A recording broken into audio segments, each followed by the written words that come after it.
Pernah gak sih kalian sadar kalau semua hal yang kita lakukan di dunia saat ini selalu bergantung sama internet?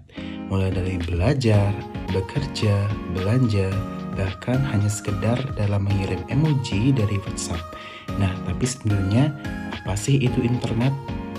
Halo semuanya, aku Wira dari Fakultas Ekonomi dan Bisnis Universitas Udayana dalam mata kuliah Digital Society pada topik kelima yakni tentang internet.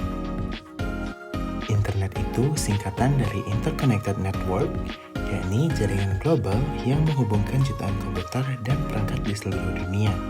Setiap kali kamu buka situs, kirim pesan, atau streaming video, data yang kamu kirim itu akan melintasi jaringan kabel serat optik, router, dan server sebelum akhirnya diterima perangkat lain dalam hitungan detik.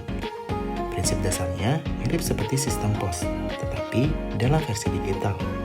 Ada pengirim, penerima, dan aturan komunikasi, atau yang disebut dengan protokol. Protokol paling penting adalah TCP atau IP, yaitu aturan yang memastikan data terkirim dan diterima dengan benar. Tanpa ini, internet gak akan bisa ngobrol antar perangkat.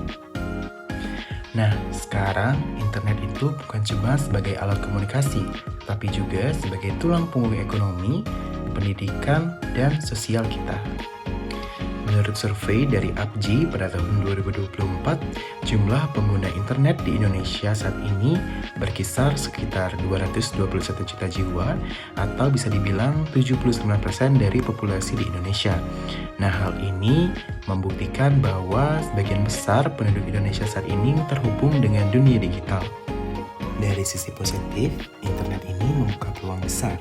UMKM bisa jualan online, siswa belajar lewat e-learning, bahkan masyarakat desa bisa memasarkan produk lokal ke luar negeri.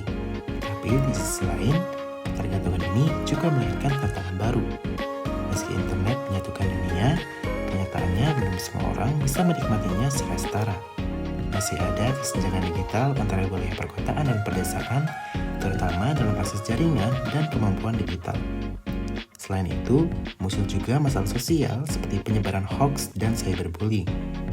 Nah, jadi internet ini bukan hanya sebagai alat hiburan, tetapi juga fondasi bagi budaya digital kita hari ini. Tantangannya sendiri tentunya berada di tangan kita. Apakah kita hanya akan menggunakan internet ini hanya untuk sebagai alat hiburan, atau kita menggunakan internet ini untuk belajar, berkarya, ataupun memberikan dampak positif kepada masyarakat? Karena dalam dunia digital, setiap klik yang kita buat mencerminkan siapa kita sebenarnya.